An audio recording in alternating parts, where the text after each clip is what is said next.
الحمد لله رب العالمين والصلاة والسلام على رسوله الكريم وعلى آله وأصحابه وأزواجه أجمعين إلى يوم الدين. أما بعد، رب اشرح لي صدري ويسر لي أمري واحلل عقدة من لساني يفقهوا قولي.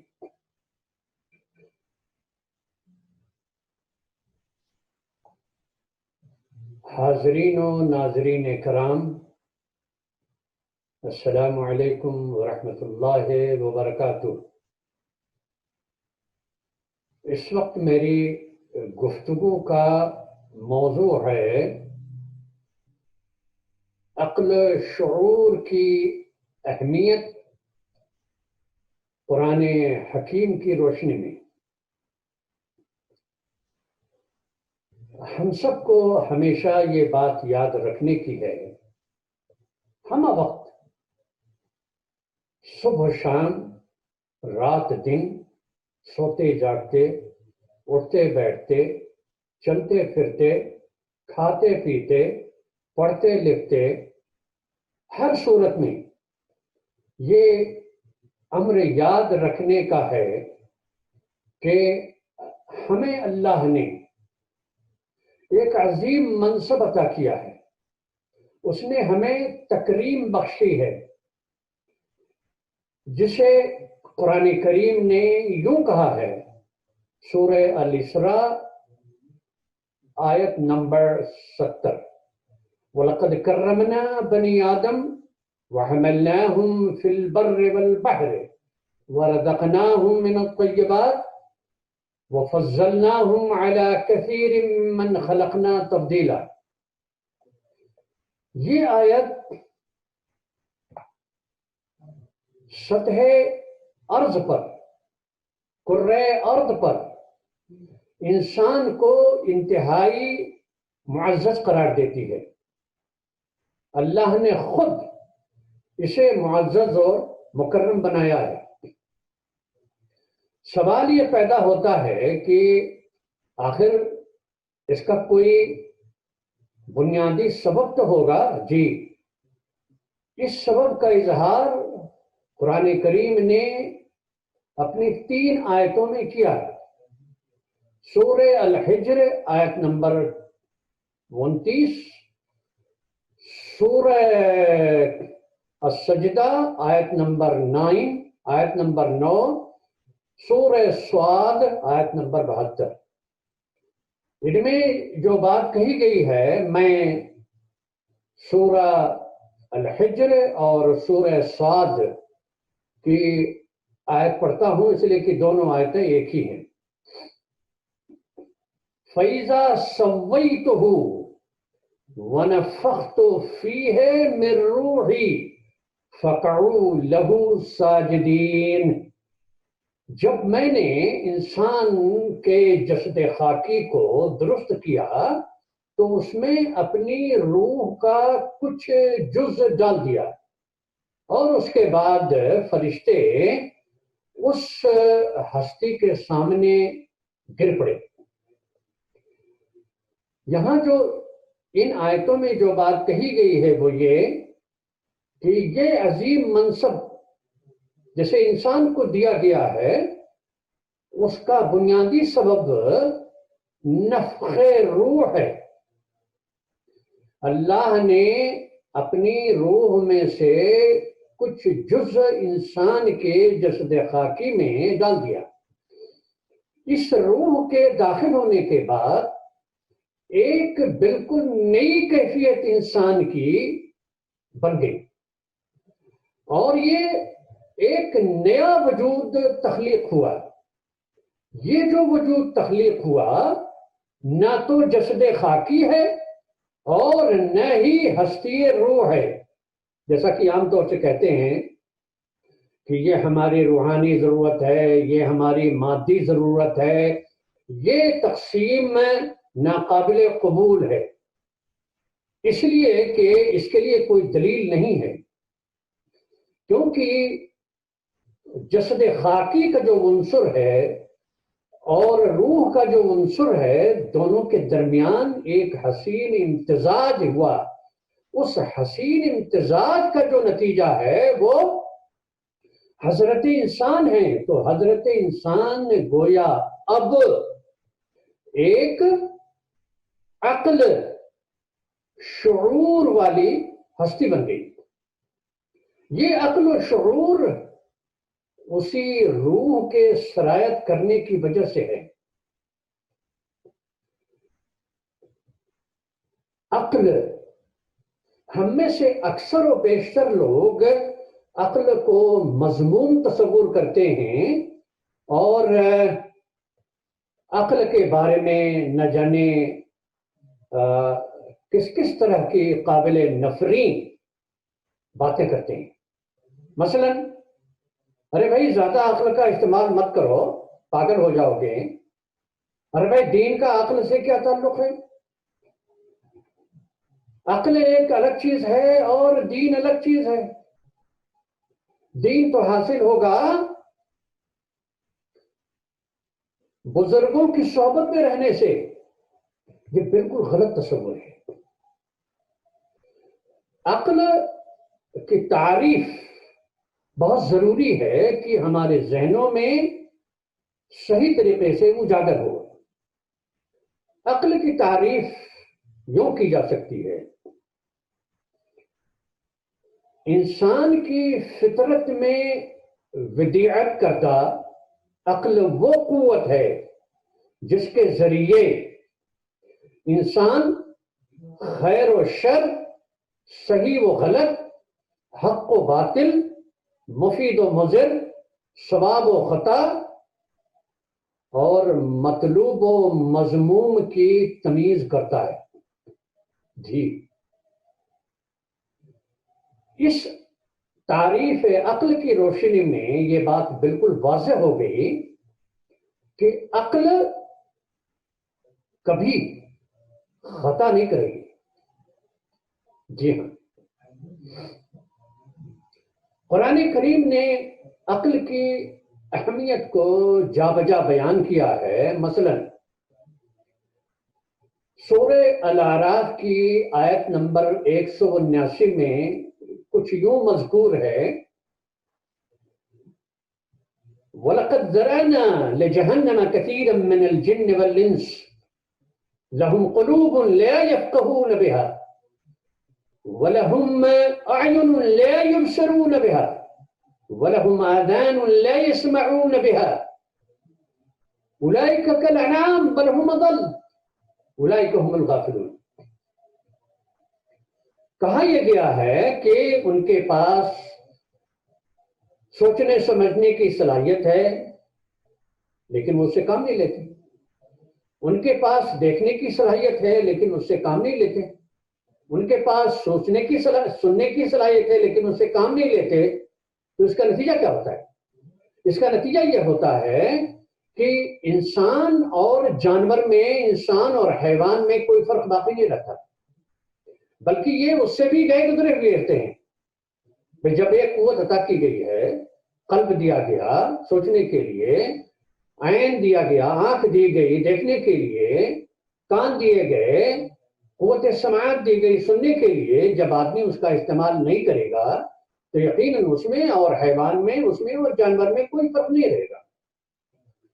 تو گویا انسان اگر اپنی عقلی حیثیت کو، اپنی بنیادی حیثیت کو برقرار رکھنا چاہتا ہے اور اپنے مکرم منصب کا احترام کرنا چاہتا ہے تو اس کے لیے ضروری ہے کہ اپنے سوچنے سمجھنے کی صلاحیت، اپنے دیکھنے پرکھنے کی صلاحیت، اپنے سننے اور سمجھنے کی صلاحیت کو استعمال کرے. اسی کو کہتے ہیں قوت عقل. عقل سورہ الانفال کی آیت نمبر 22 میں یہ منقول ہے: ان شر الدواب عند اللہ الصم البکم الذین لا یعقلون. اللہ کی نظر میں گئے گزرے وہ لوگ ہیں جن کا تعامل زندگی میں گونگے بہروں کی طرح سے ہوتا ہے جو عقل سے کام نہیں لیتے. یہاں جسمانی اعتبار سے گونگے اور بہروں کی مذمت نہیں کی گئی ہے. قرآن کا یہ اسلوب ہے، یہ کہا گیا ہے کہ جو لوگ اپنی عقل سے کام نہیں لیتے ہیں، جو عقل کو استعمال نہیں کرتے ہیں اپنی زندگی میں، ہر لمحہ ہر آن وہ گویا گونگے اور بہروں کے مانند ہیں. اور اللہ کو ایسے لوگ پسند نہیں. یعنی وہ لوگ جو عقل استعمال نہیں کرتے اللہ کے نزدیک ناپسندیدہ لوگ ہیں.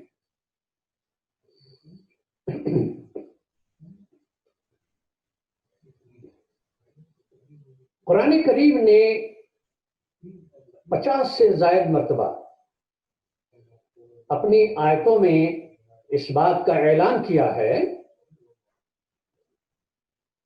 کہ وحی کو، قرآن کریم کو، کتاب اللہ کو سمجھنے کے لیے، کما حقہ فہم حاصل کرنے کے لیے عقل کا استعمال لازمی ہے. گویا وحی اور عقل دونوں ایک دوسرے کے لازم و ملزوم ہیں. مثلا سورہ انبیاء کی آیت نمبر 10 میں فرمان الہی ہے لَقَدْ أَنزَلْنَا إِلَيْكُمْ كِتَابًا فِيهِ ذِكْرُكُمْ أَفَلَا تَعْقِلُونَ. ہم نے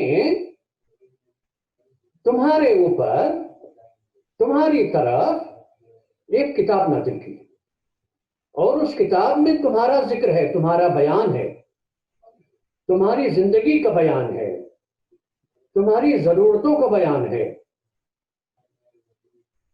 تو کیا تم عقل سے کام نہیں لیتے ہو؟ یعنی یہ جو کچھ بھی اس کتاب میں نازل ہے، اس کتاب میں مذکور ہے، اس کے لیے ضروری ہے کہ تم اپنی عقل کا استعمال کرو، تبھی تمہیں اپنے متعلق جو بیانات ہیں، قرآن کریم جو کچھ بھی کہتا ہے اس کا صحیح فہم حاصل ہو سکتا ہے. اردو میں افلا تعقلون کا ترجمہ کچھ یوں کیا جاتا ہے، کیا تم سمجھتے نہیں ہو؟ میرے نزدیک ترجمے میں کوئی قباحت نہیں ہے، لیکن اس ترجمے سے اس حکمت پر روشنی نہیں پڑتی ہے جس کے لیے تعقلون کا لفظ وارد ہوا ہے. انگریزی میں اس کا ترجمہ کچھ یوں ہوتا ہے افلا تعقلون کا، do you not then understand. اس ترجمے میں بھی مجھے کوئی قباحت نظر نہیں آتی، لیکن اس سے وہ جو لفظ تعقلون ہے اس کی حکمت واضح نہیں ہوتی. اردو میں اس بات کی گنجائش ہے کہ لفظ عقل کو استعمال کیا جائے. افلا تعقلون کا حکمت کے اعتبار سے، یعنی بلاغت کے اعتبار سے جو مفہوم ہو سکتا ہے، جو ترجمہ ہو سکتا ہے، وہ کچھ یوں ہے. تو پھر کیا تم عقل سے کام نہیں لیتے ہو؟ محمد اسد نے انگریزی ترجمہ قرآن میں اس کا اہتمام کیا ہے. وہ ترجمہ یوں کرتے ہیں، اور یہ ترجمہ حکیمانہ ہے. وہ کہتے ہیں do you not then apply your reason. تو پھر کیا تم اپنی عقل استعمال نہیں کرتے ہو؟ اس ترجمے میں جو بات ہے وہ اس ترجمے میں نہیں ہے کہ تو سمجھتے کیوں نہیں. کیا مطلب سمجھتے کیوں نہیں؟ یہاں یہ بات کہنا ضروری ہے کہ عقل کا استعمال کرنا چاہیے، تبھی اللہ کی باتوں کا علم ہوگا، اس کا فہم حاصل ہوگا، اس کی معرفت حاصل ہوگی. قرآن کریم میں 6 آیتیں ایسی ہیں جن میں 3 الفاظ سمع، بصر، فؤاد ایک ترتیب سے مذکور ہیں. اس کے علاوہ بھی دوسری آیتیں ہیں لیکن اس میں یہ ترتیب نہیں ہے. صرف 6 آیتیں ہیں. سورہ النحل 78، سورہ الاسراء 36، 36 سورہ المومنون 78، سورہ السجدہ 9، سورہ الاحقاف 26، سورہ الملک 23۔ ان میں 3 الفاظ استعمال ہوئے ہیں۔ میں سورہ النحل 78 کو پڑھتا ہوں۔ وَجَعَلَ لَكُمُ السَّمْعَ وَالْأَبْصَارَ وَالْأَفْئِدَةَ لَعَلَّكُمْ تَشْكُرُونَ۔ اس نے تمہیں سمع دیا، ابصار دیے، فؤاد دیے، تاکہ تم اظہار تشکر کر سکو۔ یہ جو جملہ ہے لَعَلَّكُمْ تَشْكُرُونَ، اور دوسری 3 آیتوں میں قَلِيلًا مَا تَشْكُرُونَ، یعنی تمہارے پاس سمع بھی ہے، تمہارے پاس بصر بھی ہے، تمہارے پاس فؤاد بھی ہے، سوچنے سمجھنے کی صلاحیت بھی ہے، سننے کی بھی صلاحیت ہے، دیکھنے کی بھی صلاحیت ہے، لیکن قلیلاً ما تشکرون، اظہار تشکر تم بہت کم کرتے ہو۔ کیا مطلب تشکر کا؟ تشکر کا مطلب ہے کہ وہ شعور جس میں اللہ تعالیٰ کا ادراک ہوتا ہے، اس کی معرفت حاصل ہوتی ہے، ان کانوں کو استعمال کر کے، ان آنکھوں کو استعمال کر کے، اس قلب کو استعمال کر کے اللہ کی معرفت کو آدمی حاصل کرتا ہے، جبھی اظہار تشکر پیدا ہوتا ہے۔ تو گویا یہ 6 آیتیں بھی اس پر دلالت کرتی ہیں کہ انسان کو ہمیشہ اپنی عقل سے کام لینا چاہیے، خاص طور سے قرآن کریم کو سمجھنے کے لیے، اس کا علم اور اس کی معرفت حاصل کرنے کے لیے، اس کا صحیح فہم حاصل کرنے کے لیے ضروری ہے کہ عقل کا استعمال کیا جائے۔ یہ جو سوچنے سمجھنے کی صلاحیت ہے، سننے کی صلاحیت ہے، دیکھنے کی صلاحیت ہے، یہ اصلاً قوت عقل کے ان بنیادی عناصر کا نام ہے جو انسان کو عاقل بناتی ہیں، جی، جن کے ذریعے انسان خیر و شر کے درمیان تمیز کرتا ہے، حق و باطل کے درمیان تمیز کرتا ہے، صحیح اور غلط کے درمیان تمیز کرتا ہے، مفید اور مضر کے درمیان تمیز کرتا ہے، ثواب و خطا کے درمیان تمیز کرتا ہے۔ عقل کے استعمال کے بغیر ممکن نہیں ہے۔ قرآن کریم نے ہمیں اس بات کی رہنمائی عطا فرمائی ہے کہ عقل کا استعمال کیسے، کن مناہج میں کیا جائے۔ قرآن میں بہت ساری آیتیں ہیں، میں نے اس میں سے 7 اصطلاحات کو منتخب کیا ہے۔ اس کا یہ مطلب نہیں کہ محض 7 اصطلاحات قرآن کریم میں وارد ہوئی ہیں استخدام عقل یا عقل کے استعمال کی جہتوں کے سلسلے میں، یعنی وہ 7 جہتیں ہیں، یہ وہ 7 طریقے ہیں، آپ انگریزی کا لفظ استعمال کر لیں، یہ وہ 7 میتھڈالوجیز ہیں، مناہج ہیں، جن کے ذریعے عقل کا استعمال بھرپور طریقے سے ہوتا ہے۔ اور جب ان میتھڈالوجیز کو استعمال کیا جائے گا عقل کے استعمال کے لیے، تو پھر نتیجہ ہمیشہ اچھا برآمد ہوگا، نتیجہ مطلوب ہی ہوگا، محمود ہوگا، مذموم کبھی نہیں ہوگا۔ وہ 7 جہتیں یا وہ 7 میتھڈالوجیز، وہ 7 طریقے استخدام عقل کے کیا ہیں؟ میں اس کی تفصیل میں نہیں جانا چاہتا، محض میں اشارہ کرنا چاہ رہا ہوں کہ یہ ہیں وہ اصطلاحات قرآنیہ استخدام عقل کی: تدبر، تفکر، تعقل، تفقہ، تبصر، تذکر، تحسن۔ یہ وہ 7 جہتیں ہیں، میتھڈالوجیز ہیں، طریقے ہیں، مناہج ہیں استخدام عقل کے۔ قرآن کریم نے 3 اصطلاحات استعمال کی ہیں جو عقل کے استعمال اور اس کی بنیادی اہمیت پر روشنی ڈالتی ہیں۔ وہ اصطلاحات ہیں، نمبر 1 اولو النہا، نمبر 2 اولو الالباب، نمبر 3 علماء۔ کیا مطلب؟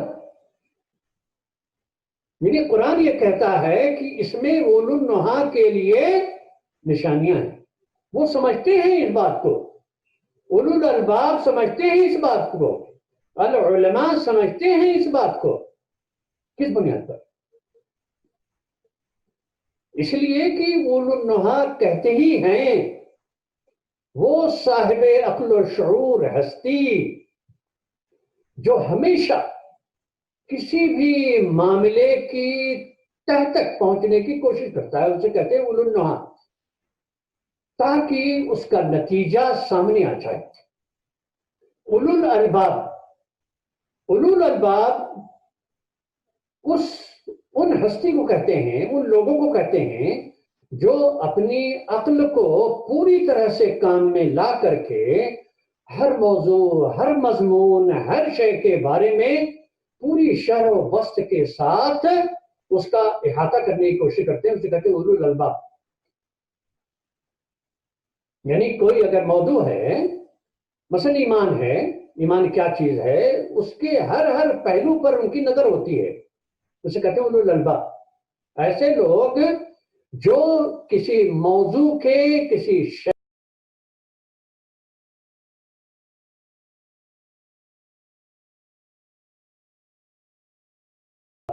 العلماء، علماء یعنی علم حاصل ہی نہیں ہوتا ہے عقل کے استخدام کے بغیر، عقل کے ذریعے ہی علم اور معرفت کے کمال کو آدمی پہنچتا ہے۔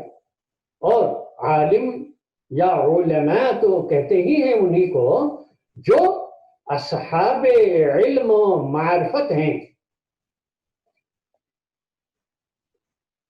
اب ظاہر ہے کوئی شخص یہ کہہ سکتا ہے کہ یہ تو کچھ خاص لوگ ہیں۔ جی نہیں، یہ بڑی غلط فہمی ہے کہ اولو النہا کچھ خاص لوگ ہیں، اولو الالباب کچھ خاص لوگ ہیں اور علماء خاص لوگ ہیں۔ جی نہیں، ہر وہ شخص، ہر وہ مسلمان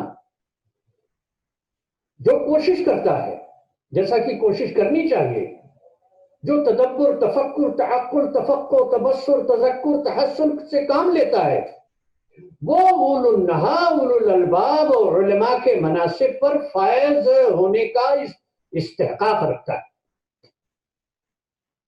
وہ پنساری جو سڑک پر اپنا سامان بکھیر کر کے بیچتا ہے، وہ بھی اولو النہا بن سکتا ہے۔